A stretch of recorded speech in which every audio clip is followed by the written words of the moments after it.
નમસ્કાર દર્શક મિત્રો, શિનોર સમાચારમાં હું મેઘા અગ્રવાલ આપનું હાર્દિક સ્વાગત કરું છું. આપ જોઈ રહ્યા છો શિનોર સમાચાર. બોડેલી નગરપાલિકાની ચૂંટણીમાં ભારતીય જનતા પાર્ટીએ શરૂઆતથી જ પ્રભુત્વ જમાવવાનું શરૂ કર્યું છે. ચૂંટણી પ્રક્રિયા હજુ પૂર્ણ થઈ નથી ત્યાં ભાજપે 6 ઉમેદવારોને બિનહરીફ વિજેતા બનાવી રાજકીય રીતે પોતાની મજબૂત હાજરી નોંધાવી છે.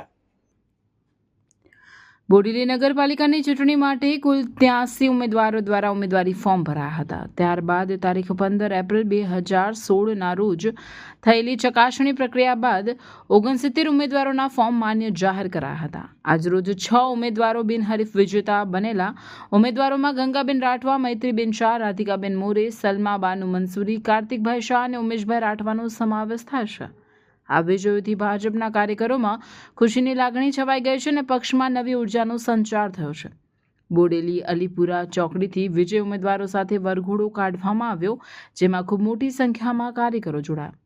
હાલની પરિસ્થિતિને જોતા બોડેલી નગરપાલિકામાં ભાજપ વધુ બેઠકો જીતવાની દિશામાં મજબૂત સ્થિતિમાં હોવાનું રાજકીય વર્તુળોમાં માનવામાં આવી રહ્યું છે. જો કે અંતિમ પરિણામ મતદારોના મત પર આધારિત રહેશે અને આવનાર દિવસોમાં સ્પષ્ટ રાજકીય ચિત્ર સામે આવશે. રિપોર્ટર વિરેન્દ્રસિંહ દેસાઈ, સિનોર સમાચાર ન્યૂઝ, બોડેલી, છોટાઉદેપુર.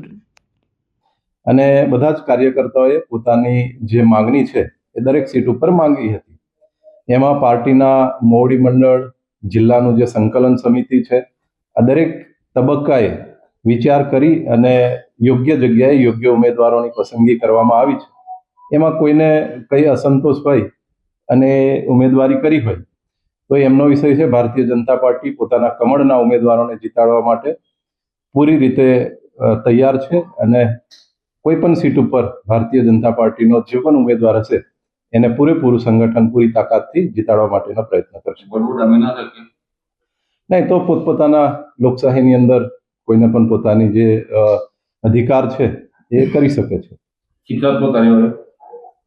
અમારી છોટાઉદેપુર જિલ્લામાં દરેક જગ્યાએ દરેક તાલુકાના મંડળના અધ્યક્ષો સાથે ચર્ચા વિચારણા કરી અને કઈ સીટ ઉપર કેટલા લોકો ભારતીય જનતા પાર્ટીના જે છે તેમને ઉમેદવારી કરી હોય અપક્ષમાં તો એની માહિતી મંગાવવામાં આવશે. પછી પ્રદેશ સાથે ચર્ચા કરી અને પછી જે પ્રદેશમાંથી સૂચના છે એ પ્રમાણેની કાર્યવાહી કરવામાં આવશે.